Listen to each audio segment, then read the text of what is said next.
अस्सलाम वालेकुम नाजरीन, MIM न्यूज़ कराची के साथ मैं हूं तैयबा सैयद। SHO नाजिमाबाद की ताबड़तोड़ कार्रवाइयों का तसलसल जारी। स्ट्रीट क्रिमिनल्स का घेरा तंग, स्ट्रीट क्रिमिनल के खिलाफ क्रैक डाउन बदस्तूर जारी।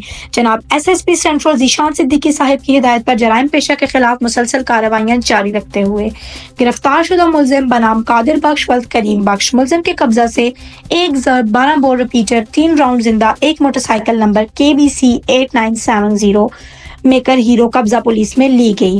मुलजिम के खिलाफ ज़ब्ते के तहत मुकदमा दर्ज किया जा रहा है। गिरफ्तार शुदा मुलजिम का साबिका रिकॉर्ड चेक किया गया, जो कि पहले भी कई मुकदमात में बंद होकर जेल जा चुका है। मजीद इंटेरोगेशन की जा रही है। Regards SHO sub inspector Syed Faisal Jafri, SHO थाना Nazimabad, crime fighters, MIM news Karachi.